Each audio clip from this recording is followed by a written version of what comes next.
I am making a video of the Ryobi 18-volt cordless ezclean power washer. It's a follow-up video. It does everything it says it'll do. It pressure washes stuff. It's just slower than my 1700 psi electric pressure washer from Ryobi that I have. I would like to try their 40-volt one out, and it actually gets better reviews than this. This only gets 3.9 stars on Home Depot's website. It's still a good tool and everything, but I think if you do decide to buy it, I would just use it with the bucket and the attachment for it with the bucket, and not with the hose. Or I'd use it when you're out in the water, out in the ocean or something, with that attachment, or use it with a 2-gallon, a 2-liter bottle, I mean. Because here's the weak point.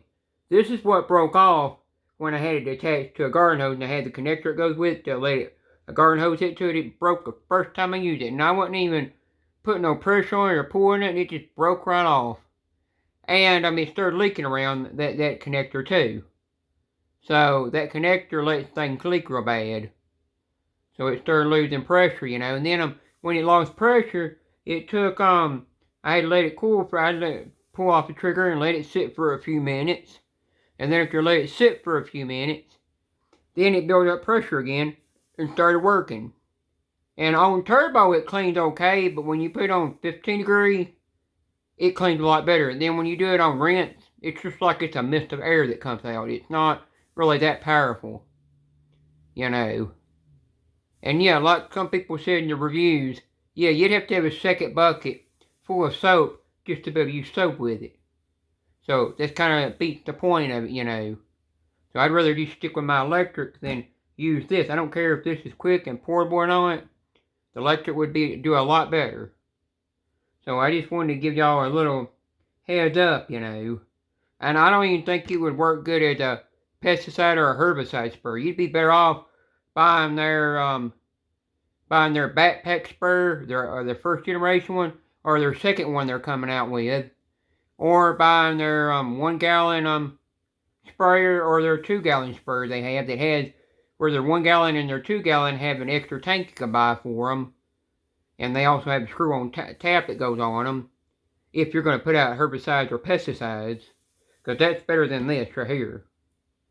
And this is not worth money. And I've read some reviews where people have said they've had this break several times. And I noticed another thing on this. It only had like 4 little plastic tabs around 4 to 5 tabs around the corners that was barely holding on, and it broke. And when I was putting things on, I could tell it felt like it was going to break. So I just thought I'd give you a follow-up. It is going back, and I'm going to swap it for something else.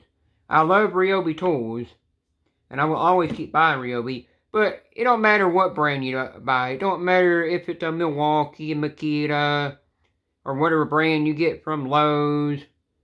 It don't matter if it's a Rigid. All brands are going to have tools in there. They're going to have a flaw to them. And they're all going to have tools that they're not going to live up to what they say they'll do. So you're going to always get a limit out of any brand of a tool. You just don't know until you try the tool. So, that's just the way tools are. I just thought I'd let you know. Hope you like it. Peace out.